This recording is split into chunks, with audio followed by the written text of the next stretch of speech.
Hey there, this question has a lot of layers that I'm about to answer, so bear with me as I peel this apart.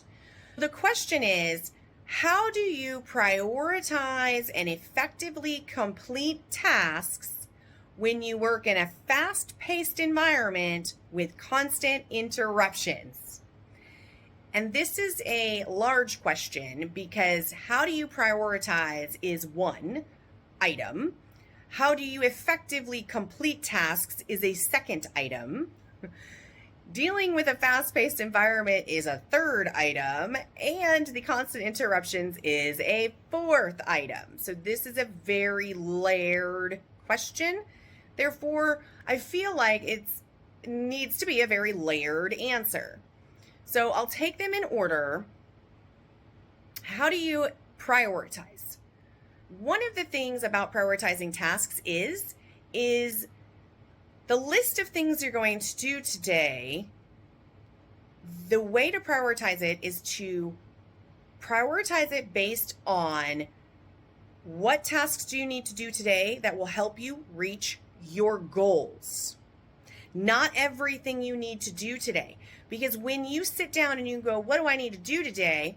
That's when things become reactive. It can make a fast-paced environment seem even faster because you're just reacting to the things that need to be done today, to the thing that's screaming at you the loudest.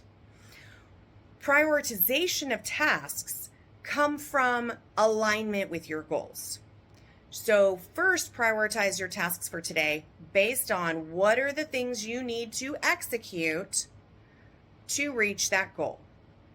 Now, when you sit down to execute that task that you prioritized as number one, you want to complete that task from start to finish before moving to item two. When we are working on our prioritized task one and we allow our fast-paced environment, our interruptions, all that stuff to come in, we get pulled back into reaction mode. That reaction mode, again, makes your fast-paced environment feel even more fast-paced. So slow down, everybody. Slow down.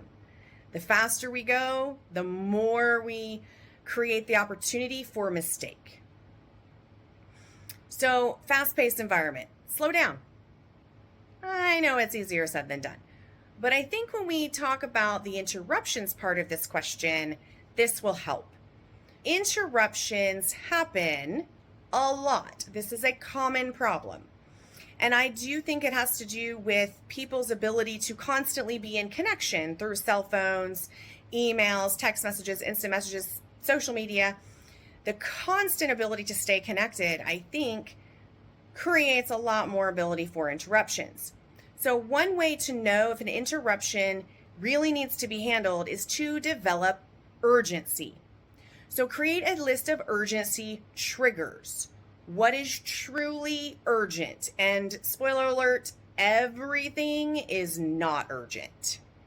So an urgency trigger list could look like this: blood, death, fire, broken bone, the police are on site, the media is on site.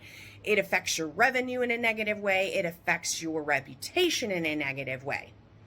If it hits any of those things, if that interruption hits those things, dear Lord, stop what you're doing and attend to that interruption immediately. But if it does not hit those urgency triggers, finish what you're doing. Finish the task that you've prioritized as the most important thing to complete today to reach your goals. Finish that task and then address the interruption later. When we interpret interruptions as needing to be done immediately, it creates a faster reaction, which makes your fast-paced environment more fast, which then affects your ability to effectively complete a task, which affects your ability to prioritize. So really, even though I just addressed everything in order, it likely needs to be set up backward. Create your set of urgency triggers so you know what interruptions are actually urgent. Slow down.